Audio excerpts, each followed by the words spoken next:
Hello, friends. I'm Winnie Sun, your host. Also, I have a very special guest to be introducing you to today.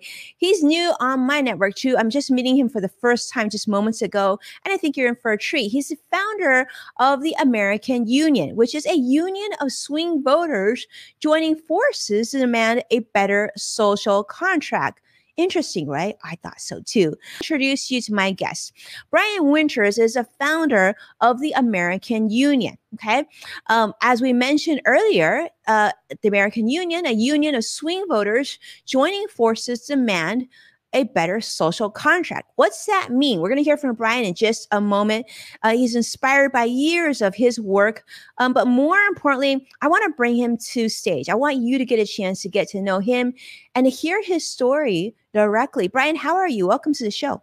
Hey, I'm great. Thank you for having me, Winnie. Well, thank you so much for making the time. I know you were inspired by quite a few of influential leaders, and I would love for you to talk about that a little bit, Brian, but I want to hear your backstory, because I know that today we're going to talk about some important topics, including universal basic income. But is this something that you were inspired about even at a young age, or how did it come about? How did you come to a point where you're now leading the American Union? Thanks. It's been a long time in the development. I've been paying attention to politics. Ross Perot got me hooked back in the 90s, and he convinced me that third party was the way to go, that the Republicans and Democrats weren't looking out for us. So I worked with third parties for a while, and in the 2000s, I decided to get involved in New Hampshire with the state legislature, and you have to pick a party to win. So I joined the Democrats and ran and served 3 terms in the state legislature in New Hampshire. It was great. I got a chance to meet a lot of interesting people, including President Barack Obama when he was campaigning for the Democratic nomination. And during serving in the legislature, you got a chance to see how the sausage was made from the inside and the influence that lobbyists had on the process. And so as I continued to think about how do we solve these problems in America, because I've got a couple kids that are growing up and I'm concerned about the kind of country they're going to inherit. I realized that in the 21st century we can lobby for ourselves. When the framers wrote the Constitution, the only way that they could figure out how to do legislation was to put hundreds of people in one place in Washington, D.C. But in the 21st century we can communicate and collaborate across the internet. And so the American Union is a union of swing voters that put policy over partisan politics. They put people over politicians. And so for the last few years, we have been crowdsourcing a legislative package, a set of demands that the legislative package is the blueprint for a better America. And it ends poverty with universal basic income. It ends mass incarceration with major criminal justice reform, and ends the endless wars by refocusing our military presence. And so these take up the challenge of Dr. Martin Luther King, one of my inspirations. He told us that we needed to declare eternal opposition to poverty, racism, and militarism. And so that's what this legislative package does. And the goal of a union of swing voters is to be the deciders, to be the calmer heads that prevail, because we've been trying adversarial democracy for decades and decades, and it's just not working. So instead, we can cooperate and offer this legislative package of solutions to all candidates for Congress in 2022 and give them all a chance to earn our votes if they endorse, and if they're incumbents, if they act by putting this legislation on the president's desk prior to the midterm elections. If they do that, every incumbent, Republican, Democrat, doesn't matter, can earn the endorsement and the votes of the American Union of Swing Voters. If they refuse, then we can endorse their opponents. And so as a block of swing voters, you just need a small percentage to control the balance of power in Washington, D.C. And so a 3.5% voting block can control the balance of power and give us leverage over Congress, can force them to act, to do something, to solve problems, instead of just pointing fingers at each other and getting nothing done. So there's too many important issues facing us in 2022. We need a better way to work together. And that's what the American Union is. That's incredible. Well, Brian, thank you so much for sharing that. I think you've sort of talked about something very important is coming together, having those discussions. And I think it has been so polarizing, right? Whether you're on one side of the fence or the other side of the fence, it just seems like it's almost become too personal and so many personal attacks that we're sort of getting away from the big issues. So is this thinking the American Union thinking when you hear people say this might be a little naive, you really think this is even possible? Is there even enough control or power for this smaller percentage of swing voters to really impact? What do you say to that? Say, sure. I mean, that's what makes a union of swing voters different than a third party, is that rather than being spoilers, they're a decider. They're going to either. So I guess I should define swing voters. And the swing voter is someone who's willing to vote for either a Republican or a Democrat. You might remember the Senate runoffs in Georgia last year, where the two major parties and their supporters spent $800 million over 8 weeks to try and influence the outcome. And they persuaded 4.5 million people to turn out and vote in those Senate runoffs. But at the end of the day, Winnie, it was 29,000 people. It's 0.5%. If they had voted the other way, the Republicans would still control the Senate. And so a union of swing voters doesn't have to ask for ballot access. It doesn't have to change the way we vote. It doesn't have to find candidates that are willing to run and raise money for their campaigns. Instead, it just has to focus on being willing to work together and decide together and focus the political conversation on how do we solve problems? How do we end poverty, end mass incarceration, and end the endless wars? And those solutions are written in a 207-page legislative package that you can read on the website, anamericanunion.com, and see exactly how we can address these things in 2022. It's fascinating. I think a lot of us would be interested in reading that. So definitely check that out. Well, let's talk about this, Brian. Brian, you talked earlier about universal basic income. Explain that to those of us who are new to this. And why do you feel strongly that this is important? You talked about the need to end poverty. Is this go in line with that? Absolutely. Ending poverty, the easiest, simplest way to do that is to give people cash. And it sort of is different than some of the other models that we've tried in the past. But we've woven a safety net that is out of government bureaucracy and red tape that's full of holes, that's letting tens of millions of Americans fall through. And we need a different model. And so universal basic income, instead of a safety net, is a safety floor that no American could fall beneath. Again, let me define the terms. Universal basic income is a regular and unconditional amount of cash that will go to all citizens, enough to lift them up to the poverty line. And that's exactly how we can end poverty. You know, Martin Luther King, he supported this type of program, a guaranteed annual income, more than 50 years ago, because he recognized that the poor transformed into purchasers could solve an awful lot of problems on their own. You know, Americans are very capable, but the 100 million people who are struggling financially, that economic stress is really distracting and unnecessarily dividing us. And so by ending poverty, people will lift up their heads and be able to look at some of the larger issues instead of having to worry so much about how they're going to put food on the table or pay the next month's rent. I guess I should say poverty too. Poverty causes a lot of other problems. It causes a lot of other costs that we then pay for indirectly. Poverty leads to higher rates of crime. It leads to higher usage of healthcare. It's a factor in mass incarceration. It's also leads to worse childhood development. You know, a recent study found that the cost of childhood poverty were $1 trillion for the cohort of children born each year over their lifetimes. And so by fixing these problems, you know, it's like, we can fix these before they become problems by ending poverty.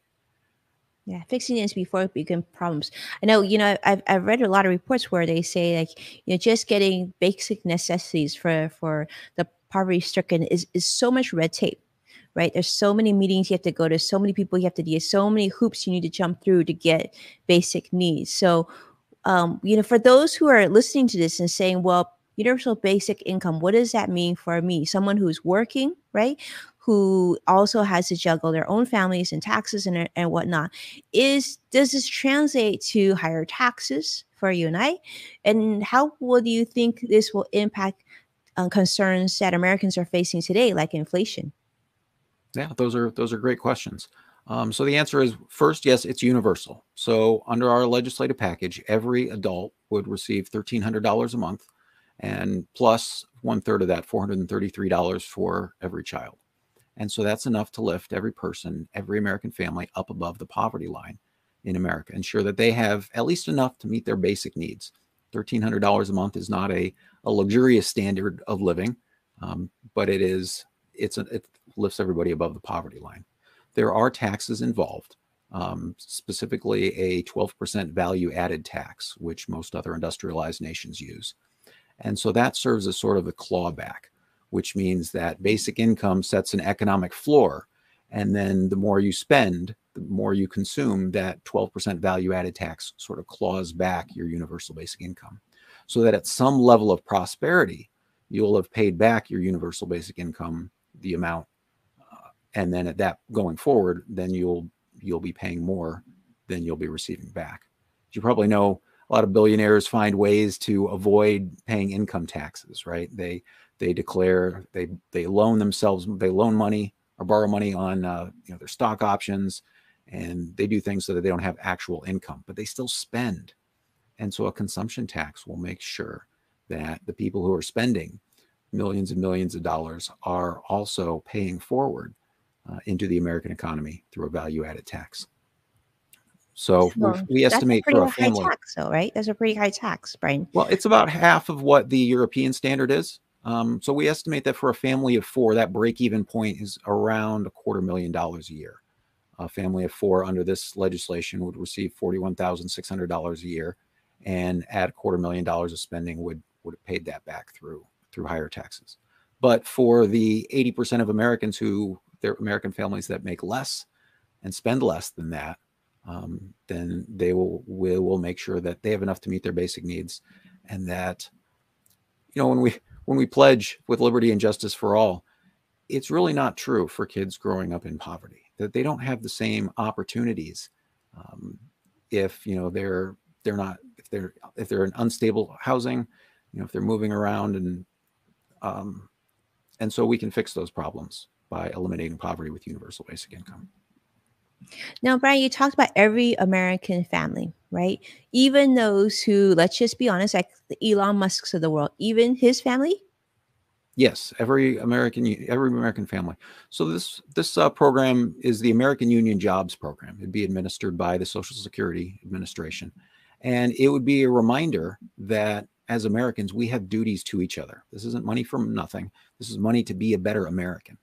And when the framers wrote the Constitution, they put a list of 5 duties in the preamble. As Americans, both individually and collectively, we're supposed to establish justice, ensure domestic tranquility, provide for the common defense, promote the general welfare, and secure the blessings of liberty to ourselves and our posterity. Those are the 5 things that Americans are supposed to be doing. And we've lost our way. We can do better at those. And so your universal basic income, your American Union job, is to be a better American, however you see fit. You're not an employee, but an independent contractor. And then, so what's the reaction you've gotten from this, Brian, thus far, from either side? Have you gotten some feedback from different candidates? What are you hearing? Yeah, so we are pitching this to all the candidates for Congress in 2022, Republicans, Democrats, and telling them how they can participate and get a chance to earn our endorsement.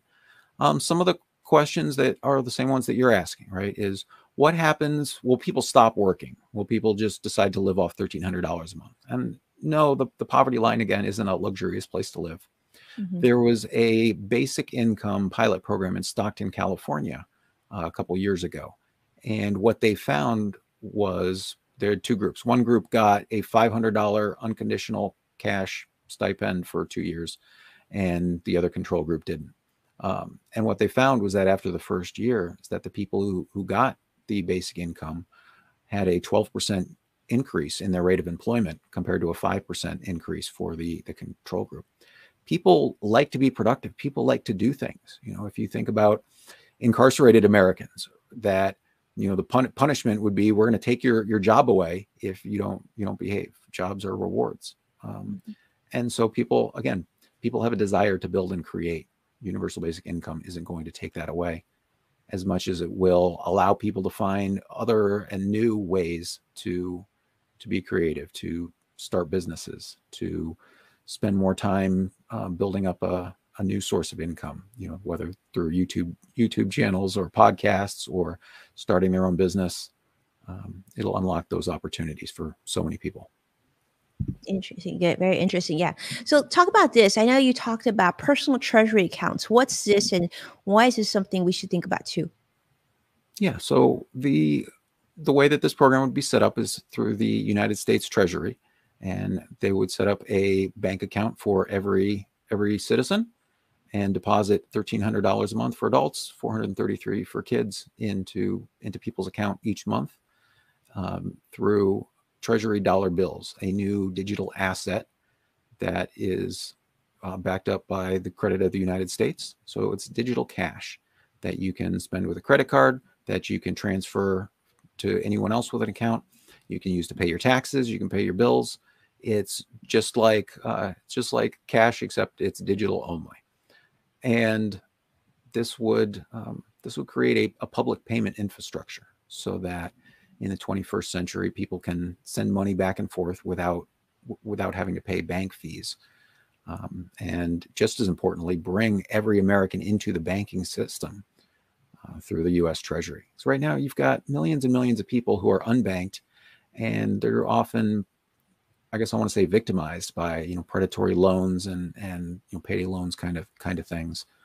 And then millions more who are underbanked. And so in the 21st century, the U.S. Treasury can fill this role to bring all of us together and pay us to be better Americans. Well, really, really interesting, Brian. Really interesting conversation.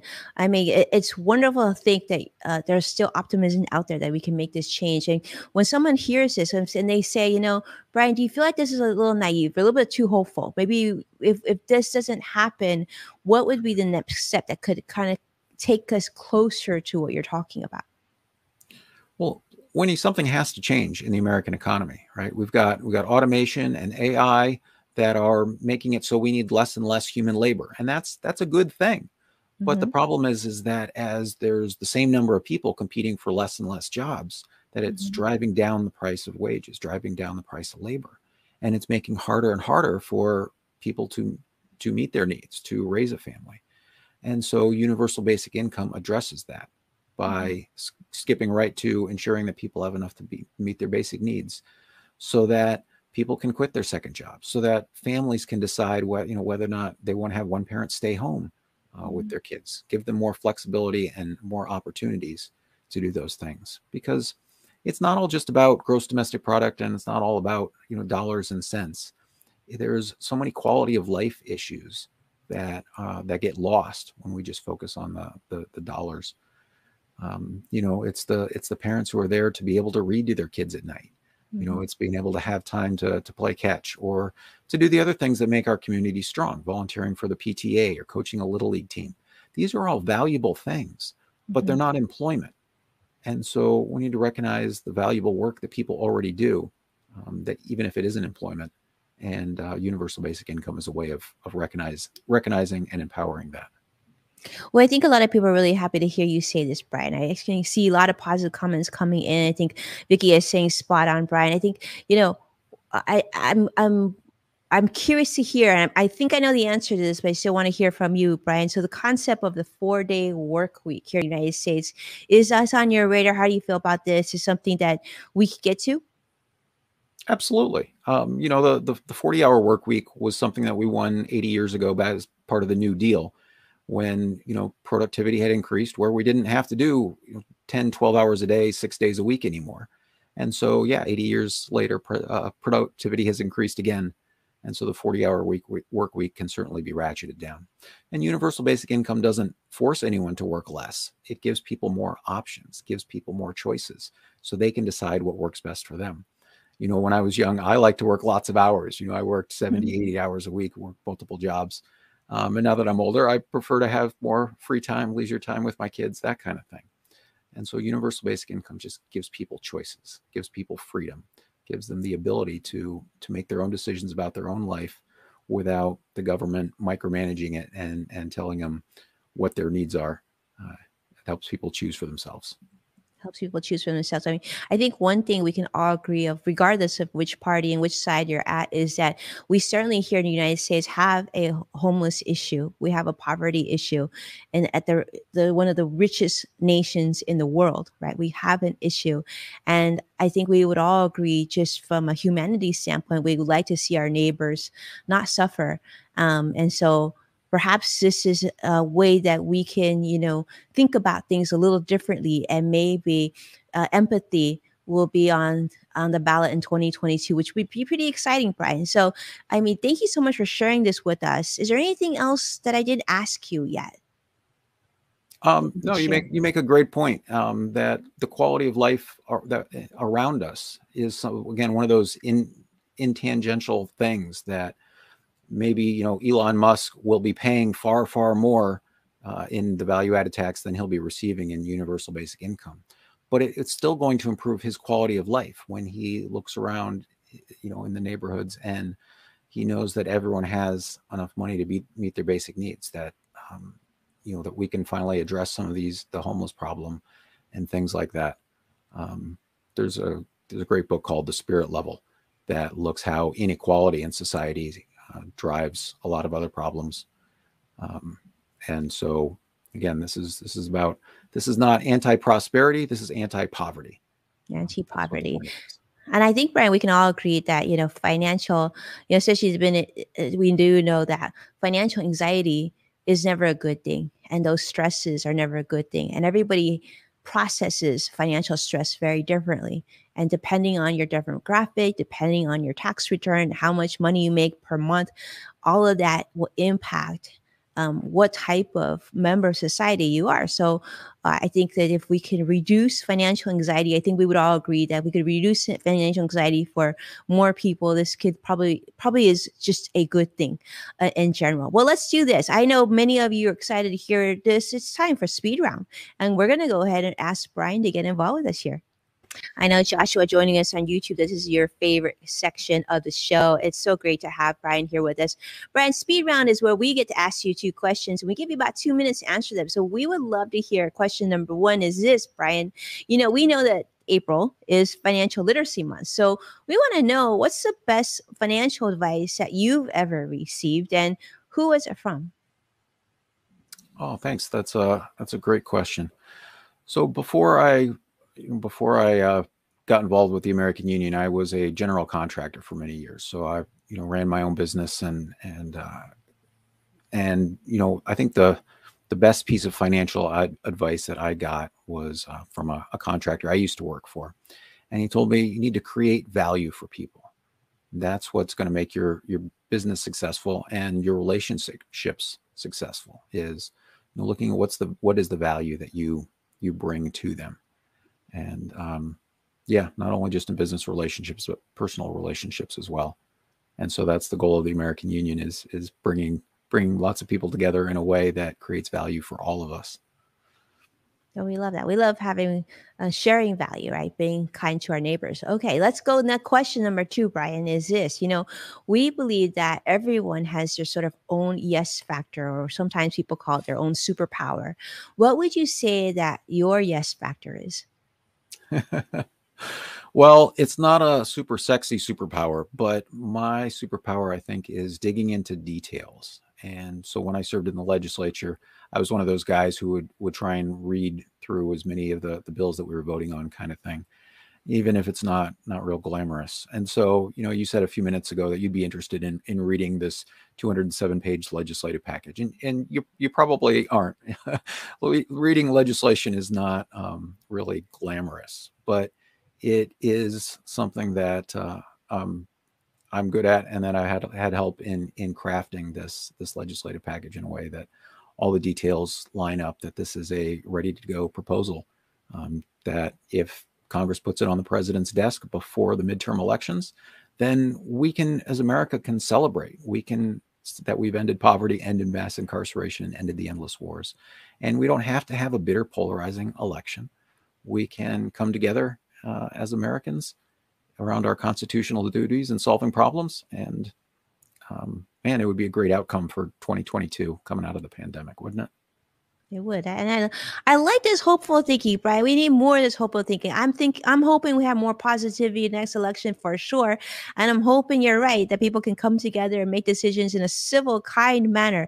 I think we can all agree on that. But with that, Brian, thank you so much for being here on the show and sharing your thoughts on on what the state of politics right now, and more importantly, putting the American Union on our radar. This is definitely news to me. I had not heard of this, so I'm grateful for your time today.